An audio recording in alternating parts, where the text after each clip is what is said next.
जय माता दी।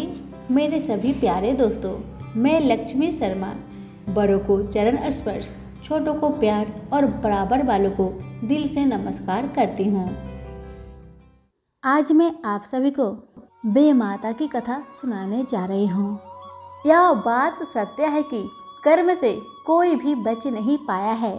जो जैसा कर्म करता है, बे माता यानी कि भाग्य की माता उसी के अनुसार हम सभी का भाग्य लिखती है। कर्म आपका दिखने में बुरा तो हो सकता है, परंतु अगर आपका उद्देश्य और आपकी नियत सच्ची है तो फल भी आपको सच्चा और अच्छा ही मिलेगा। जिन कर्मों का फल वर्तमान में नहीं मिलता, उसे भोगने के लिए यह आत्मा नया शरीर धारण करती है और अपने नए जन्म में अपना फल को भोगती है। तो पहले मैं आपको बता देती हूँ कि बे माता आखिर है कौन। बे माता माँ कात्यायनी का ही रूप है। हिंदू मान्यता के अनुसार बे माता मनुष्य के भाग्य को लिखती है। बच्चे की छठी यानी कि उसके जन्म के छठे दिन बे माता आती है और उसका भाग्य लिखती है। और आज की इस कहानी में मैं आपको बे माता और एक राजा की कहानी सुनाने जा रही हूँ। बहुत समय पहले की बात है। एक राजा राज्य करता था। वह राजा एक दिन अपनी जन्म पत्रिका पढ़ रहा था। पढ़ते पढ़ते उस राजा को ख्याल आया कि जिस समय मेरा जन्म हुआ होगा, उस समय कितने मनुष्य का जन्म हुआ होगा, लेकिन वह सभी मेरे तरह राजा क्यों नहीं बने? इसका क्या कारण है? राजा हर दिन हर समय इसी प्रश्न का उत्तर ढूंढने में लगे रहते थे, लेकिन उन्हें इस प्रश्न का उत्तर नहीं मिल पा रहा था। राजा अपने प्रश्न का उत्तर पाने के लिए राजा अपने राज्य में बड़े बड़े बुद्धिमान व्यक्ति को बुलाते हैं। राज्य में सभी बुद्धिमान व्यक्ति एकत्रित होते हैं। वह सभी यह सोच में होते हैं कि राजा ने उन्हें यहाँ क्यों बुलाया है। राजा सभी का अभिनंदन स्वीकार करते हैं और उनसे पूछते हैं कि जिस समय मेरा जन्म हुआ, उसी क्षण में और कितने भी व्यक्तियों का जन्म हुआ होगा, तो उन सब व्यक्तियों में से मैं ही राजा क्यों बना हूँ? इसका क्या कारण है? सभी महान बुद्धिमान इस प्रश्न के लिए गहन सोच में विचार करने लगे। राजा के इस प्रश्न का उत्तर देने में कोई भी समर्थ नहीं था। राजा ने पूछा कि मेरी जिज्ञासा कौन शांत कर सकता है। एक विद्वान ने सुझाव दिया कि दूर घने जंगल में एक महात्मा रहते हैं, शायद वह आपके प्रश्नों का उत्तर दे सकते हैं। राजा उस महात्मा जी के पास पहुँचे तो वह आग में से कोयला निकलकर खा रहे थे। राजा ने महात्मा को अपना प्रश्न पूछा तो वह क्रोधित होकर बोले कि मैं इसका प्रश्न का उत्तर नहीं दूंगा। इसका उत्तर ऊपर ऊंची पहाड़ी में एक महात्मा रहते हैं, वह दे सकते हैं। राजा दुर्गम रास्ते से होता हुआ राजा उस महात्मा तक पहुंचा तो वह महात्मा अपना मांस नोच कर खा रहे थे। राजा ने उनसे अपना प्रश्न पूछा तो वह कहने लगे कि इसका उत्तर मैं नहीं दूंगा।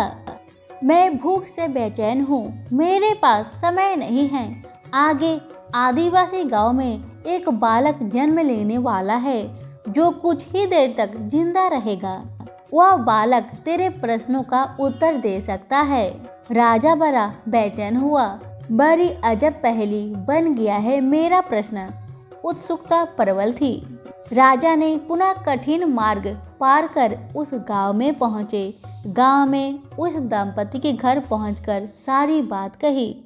जैसे ही बच्चा पैदा हुआ, दंपति ने नाल सहित बालक राजा के सम्मुख उपस्थित किया। राजा को देखते ही देखते बालक हंसते हुए बोलने लगा, राजन, मेरे पास भी समय नहीं है, किंतु अपना उत्तर सुन लो। तुम, मैं और दोनों महात्मा 7 जन्म पहले चारों भाई राजकुमार थे। एक बार शिकार खेलते खेलते हम जंगल में 3 दिन तक भूखे प्यासे भटकते रहे। अचानक हम चारों भाइयों को आटे की एक पोटली मिली। हमने उसकी 4 बाटी से की। अपनी अपनी बाटी लेकर खाने बैठे ही थे कि भूख प्यास से तड़पते हुए एक महात्मा वहां आ गए। अंगार खाने वाले भैया से उन्होंने कहा, बेटा मैं 10 दिन से भूखा हूँ, अपनी बाटी से मुझे भी कुछ दे दो, दया करो मुझ पर, जिससे मेरा भी जीवन बच जाए। इतना सुनते ही भैया गुस्सा से भड़क उठे और बोले, तुम्हें दे दूंगा तो मैं क्या खाऊंगा, आग, चलो भागो यहाँ से। वे महात्मा फिर मांस खाने वाले भैया के निकट आए, उनसे भी अपनी बात कही, किंतु उन भाइयों ने भी महात्मा से गुस्से में आकर कहा कि बड़ी मुश्किल से प्राप्त ये बाटी तुम्हें दे दूंगा तो मैं क्या खाऊंगा अपना मांस। भूख से लाचार वे महात्मा मेरे पास भी आए, मुझसे भी बाटी मांगी, किंतु मैंने भूख में धैर्य खोकर कह दिया, अगर मैं तुम्हें अपना भोजन दे दूं तो क्या मैं भूखा मरूं। अंतिम आशा, अंतिम उम्मीद लिए वो महात्मा, हे राजन, आपके पास भी आए। दया की याचना की। दया करते हुए खुशी से आपने अपनी बाटी में से आधी बाटी आदर सहित उन महात्मा को दे दी। बाटी पाकर महात्मा बड़े खुश हुए और बोले, तुम्हारा भविष्य तुम्हारे कर्म और व्यवहार से फलेगा। बालक ने कहा, इस प्रकार उस घटना के आधार पर हम अपना अपना भोग भोग रहे हैं। हमने जैसा कर्म किया उसी के अनुसार वे माता ने हम लोगों के भाग्य लिखी और आपने जैसा कर्म किया है उसी के अनुसार आपको फल मिल रहा है। अच्छे कर्म का फल हमेशा अच्छा ही होता है और बुरा कर्म का फल हमेशा बुरा ही होता है। इतना कहते ही वो बालक मर गया। धरती पर एक समय में अनेकों फल फूल खिलते हैं, किंतु सबके रूप, गुण, आकार, प्रकार, स्वाद भिन्न होते हैं। राजा ने माना कि शास्त्र भी 3 प्रकार के होते हैं, ज्योतिष शास्त्र, कर्तव्य शास्त्र और व्यवहार शास्त्र। जातक सब अपना किया, दिया, लिया ही पाते हैं, यही है जीवन।